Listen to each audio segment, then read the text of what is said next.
सच्चिदानंद रूपाय विश्वोत्पत्त्यादिहेतवे तापत्रय विनाशाय श्री कृष्णाय वयम नमः।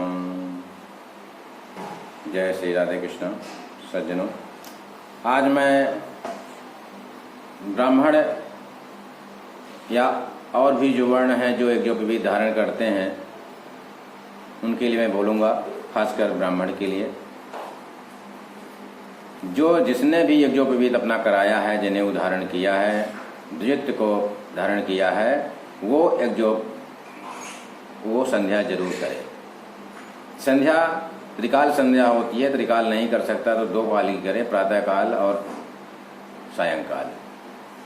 लेकिन संध्या करना बहुत ही आवश्यक है, क्योंकि संध्या करने से क्या फल है ये मैं बताऊंगा। सबसे पहला, संध्यामुपासते एतु सततं संसितव्रतः विधूत पापास्ते यान्ति ब्रह्मलोकं सनातनम्। संध्या करने से अनजाने में किए गए पाप तत्काल उसी प्रतिदिन खत्म हो जाते हैं। जैसे हम संध्या करते हैं वैसे ही वो नष्ट हो जाते हैं। दूसरी बात, संध्या करने से ये फल मिलता है, पाप नष्ट होते हैं। और समय पर की गई संध्या इच्छा अनुसार फल देती है, ये बताया गया है शास्त्रों में। इसलिए संध्या करना बहुत ही आवश्यक है। और संध्या ना करने से क्या फल है ये मैं बता देता हूँ, क्योंकि संध्या करना बहुत ही आवश्यक है। अगर संध्या नहीं की जाए, खासकर ब्राह्मणों के लिए, तो उनको क्या फल मिलेगा ये बता देता हूँ।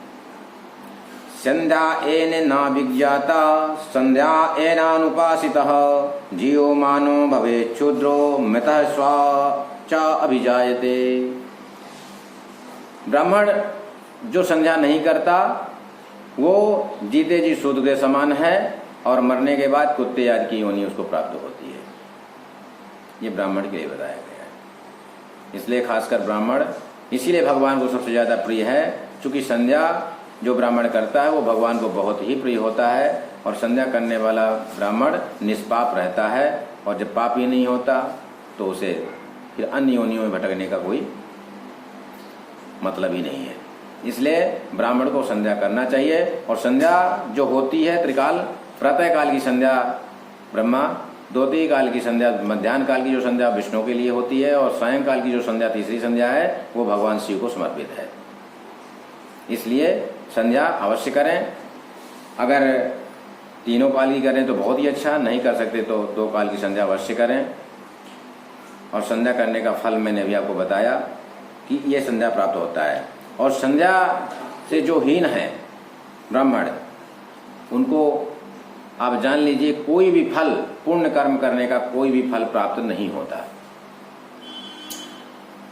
संध्याहीनो आशुचिर्नित्यम नरः सर्वकर्मसु यदन्यत् कुरुते कर्म ना तस्य फल भाग भवेत। आप जान लीजिए कि अगर संध्या नहीं करते, जो द्विज जिसने धारण किया है, या खासकर जिस ब्राह्मण ने जो संध्या नहीं करते, उनको पुण्य कर्म करने का कोई भी फल प्राप्त नहीं होता।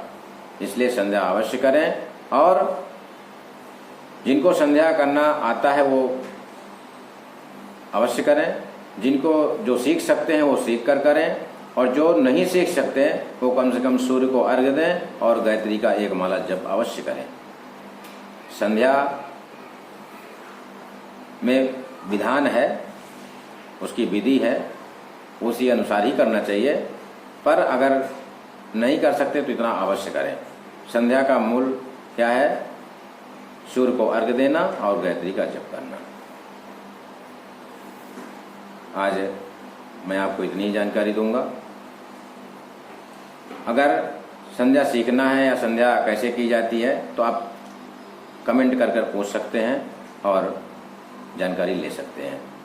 इसी के साथ जय श्री राधे कृष्ण।